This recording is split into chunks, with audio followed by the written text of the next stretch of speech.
Anong prutas to? Ayan o. Dito, yan o. Ano bang prutas yan? Parang ngayon lang ako nakakita ng anong prutas. Anyway, ready hit go po tayo today. Sunday ng umaga. Wala So solo flight lang po tayo today. Hindi po natin kasama si Richie. Kasi ayusin lang natin. Kasi kaunti lang po yung delivery namin this week. Gawa ng Holy Week na po, no? Today din po yung last delivery natin before this Holy Week. Itong darating na week, break muna tayo sa pagtanggap ng orders for Ready Hit Go and delivery. So sabi ko kay Richie, ako na lang dahil kaunti lang naman this week kasi mostly po ng customers natin, no, or in general mostly lahat po ng tao naka vacation mode na, no. Yung iba nasa kanya-kanyang probinsya na, and yung iba bakasyon literal talaga, no. Yung iba mga nasa Boracay, Palawan at kung ano-anong mga magagandang beach dito sa Pilipinas. Yun ang vacation nila, mostly yung mga nagtatrabaho sa mga opisina, yan. So ako, sinolo na natin yung delivery. Yun nga, sabi ko nga, dahil kaunti lang naman. Kaya sabi ko kay Richie, doon na lang siya sa bahay kung anong pwede niyang maitulong. Like example, yung mga pwedeng linisin doon na lang siya. So, also kahapon, napanood niyo po kung yung vlog ko. Nanood po kami ng Miss Saigon sa Soler. Nang-enjoy po kami sa play. Ang ganda po ng play sa teatro. Yung sa bandang last part po nung vlog natin, no, yung pinakita ko yung foreigner na French yun, French. Siya po yung author daw ng Miss Saigon, yan. So yung Miss Saigon, ang ganda ng pagkaka-interpret sa story, ang ganda ng ang gagaling ng mga actors and actresses. So na-imagine namin, no, mga new generation of actors and actresses na kasi to So imaginein mo, di ba, dito nakilala si Lea Salonga. So iniisip namin, no, ang galing din siguro sobra talaga ni Lea Salonga sa mga ganyang no. Hindi lang natin napanood to before yung kapanahunan niya, no. So anyway, ano ba? Teka. Deliver pala muna tayo. Medyo sa kakakwento ko parang lumagpas yata ako ng bahay. Anyway, ikot na lang tayo. Lumagpas na nga ako. U-turn tayo. Okay, focus muna tayo sa pag-deliver. Napasarap yung kwentuhan natin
Hindi na tayo nakapagpahinga, no, after ng Ready Hit kasi may tumawag sa atin, gustong mag-viewing sa bahay dito sa BF Homes Almansa. So nakaschedule siya ng 30 minutes na lang, magkikita na kami, 11 AM. So kanina parang feeling ko kung itutulog ko ulit galing delivery, mabibitin lang ako. So naglinis-linis na lang tayo ng bahay para tuloy-tuloy yung energy natin until ngayon, no? Hanggang ngayon para may yung momentum natin hindi maano, no?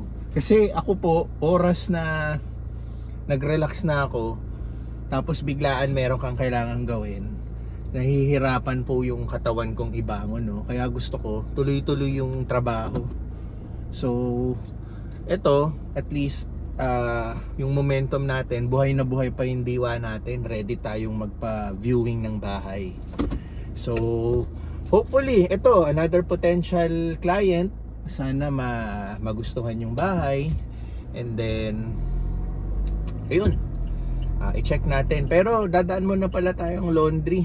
Marami na tayong labahan na ipon na over the week, no? So, kailangan natin maipa-laundry. So, yun.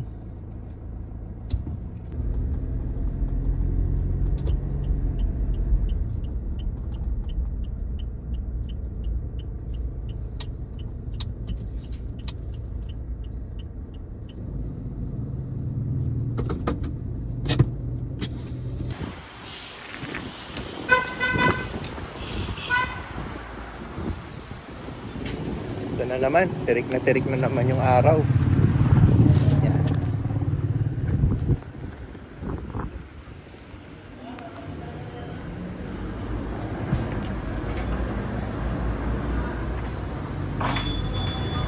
Good morning. Sarap naman dito. Grabe sa labas, init.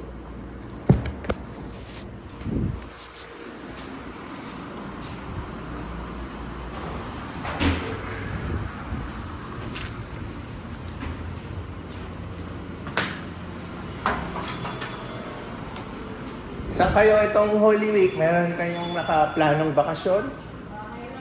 Bahay lang. Walang uuwi ng ano?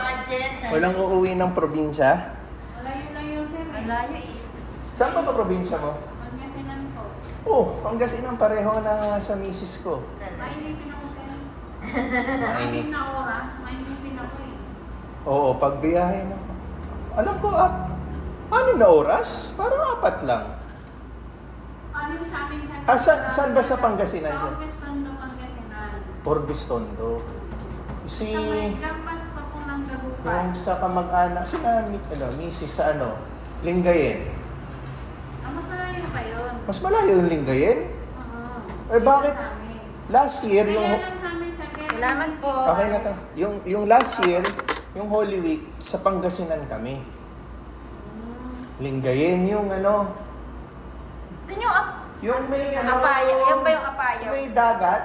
Madrid Island. Hindi, yung dagat lang, tapos munisipyo, tapos nandun yung Ayun. mga replika ng mga tangke. Oo, nabanggit nga yun. Alam nga may sinabi na sa... Tapos sa gabi parang may bazaar. Talaga. Oo, masaya. Tabi, tas dagat. Kaya lang sa amin sa kaya nagiging kasi dumadaan kami ng Dagupan, gawa ng mga kapatid ng namin.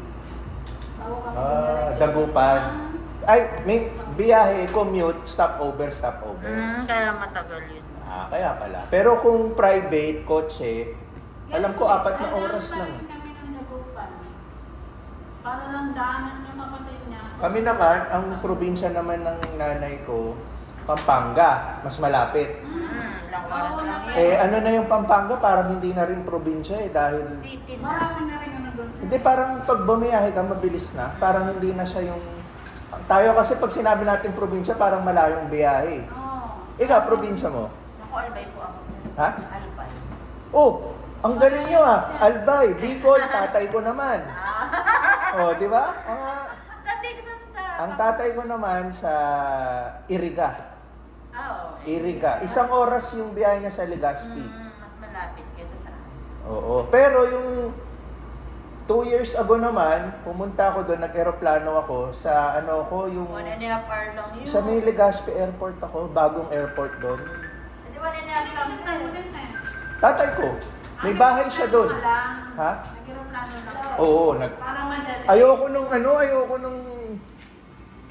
ano ba yun, yung Ano? ano ba sasabihin ko? Hindi, walang roro. Yung biyaheng kotse, walang oras eh. O, di ba, 10 sir, oras? nakakainis. Oh, hindi, tsaka isang araw lang ako. Parang mas... Hindi naman shortcut ang bayan sa inyo papunta. Talagang Hindi, yung ano, yung bituka ng ano, di ba yung sinasabing Dito bituka? na yung daanan eh. Doon. Pero meron din isa, yung long cut, mga pang malalaking truck yun. Sa bagay kasi yung bitong manok. Yung bitukang manok, more on private yun. Yung maliliit na kotse. Kasi pag malaking truck, mahihirapan silang ano. Ano yung delikado yung gano'n, di ba? Kaya may sariling daan yung mga truck. Pero kung doon ka naman sumabay, puro truck. Mas matagal yung biyahe mo sa 8 oras. Kaysa dun sa bitong manok. Oo, kasi yun yung parang shortcut mo kasi tumawid ka nung bundok eh.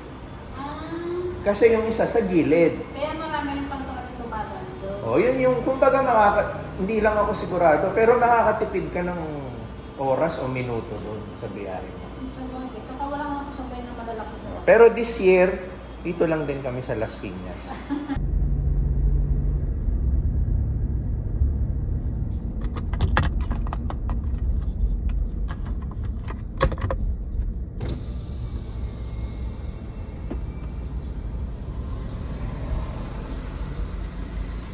Good morning! Magbubukas ng bahay, maglilinis. Tsaka may viewing ako.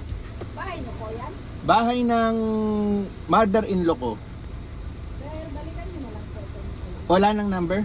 Okay na yan. Oh, no problem. Meron din akong, ewan ko kung dito dadano, may pupunta akong kliyente. Magtitingin kasi ng bahay. Sige.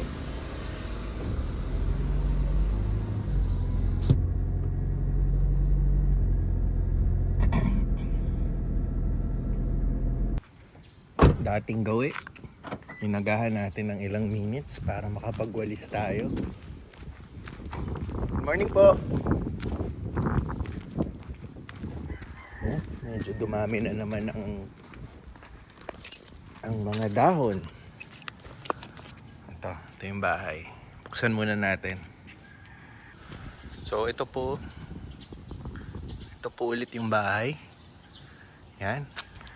So kailangan na ulit natin yung tulong ni Richie. Doon kumapal na ulit yung mga natin, no? Kailangan ng mahugot. Yan. So walis muna tayo bago dumating yung mag-review. Ayan, no? Dami ulit mga dahon. Galing ulit dito eh. Tsaka sa kapitbahay. Ayan. Sige. Walis muna ulit tayo.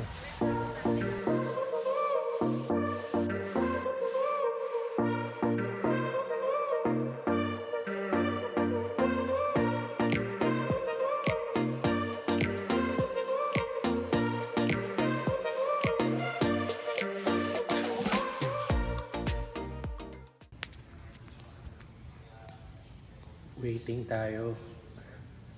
Late yung 30 minutes late na yung titingin ng sabi ng mga brokers, ng mga nakakausap ko before, ito yung isa sa man tawag doon, ito yung mga isa sa hirap nila bilang brokers, bilang ahente.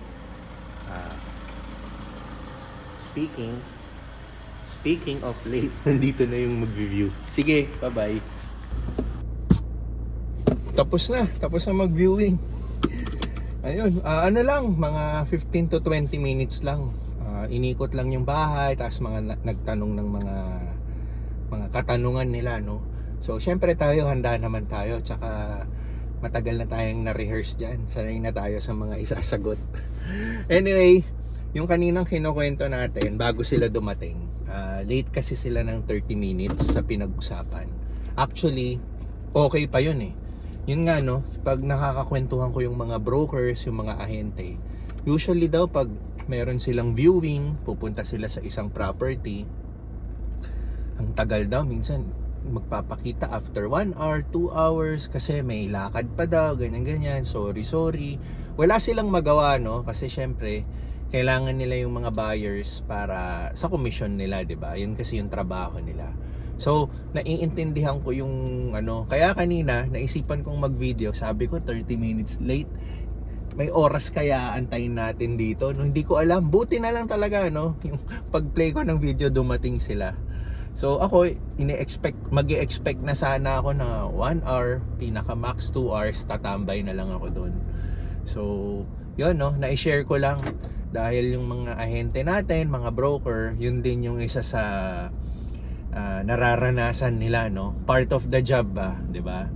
So, kahit papaano tayo, nafi-feel din natin yung nafi-feel nila, no, whenever, kasi lalo na ako, no, as much as possible gusto ko punctual, no, gusto ko on time. Pag may pinag-usapan, gusto ko talaga natutupad yung usapan, hindi Filipino time or anything. Pero again, sa mundo ng real estate, sa mundo ng ahente or ano, ganun eh, wala silang magagawa, hindi sila pwedeng magreklamo or ano, kasi buyer nila yun eh. Ate, kunin ko lang po yung ID ko. Tan? Jan Tanyan. Sige po. Salamat po. Okay. So yun no, 'di ba? Kanya-kanyang field, may kanya-kanyang mga advantages, disadvantages. So yun. Na-share lang talaga natin no, yung sa mundo nila. Isa 'yan sa ang pag-aantay. Kailangan mapasensya. Yung isa nga sabi niya, as long as 3 hours, 4 hours, mag-aantay lang talaga siya sa isang location kung saan ang meeting place nila. Kasi usually magmi-meet sila sa isang lugar, tapos yun pupunta na sila sa mga properties na ino-offer. Ayun. So tayo naman, kinontak tayo ng ahente, meron silang client which is yun nga no. Kaya tumawag na ako kanina eh. Nag-check lang ako sa kanila kanina. Sabi ko, kamusta? Past 11 na. Wala pa. Tapos yun nga. Napagkwentuhan namin na sa mundo ng mga real estate, mga brokers, ahente, ganun nga talaga yung So, mas fully naintindihan ko na So, yun, mag-i-expect nga talaga tayo every time may viewing, mag-i-expect tayo kung late. Yung iba nga, ang worst pa pala. Nag-antay ka na ng 2 hours, 3 hours, and then last minute, ika-cancel nila yung viewing. Yun ang mahirap, no? Parang naubos yung oras mo sa kakaantay, nag-prepare ka, and then, boom, cancel lang pala, no? Pero again, sa end nila, wala eh. Kailangan nila maging mapasensya dahil isa yan sa mga pwedeng maging buyer and isa sila sa pagkukunan talaga nila ng pagkakakitaan. So, yun. Gym na tayo. Lagi tayo may baon, laging ready.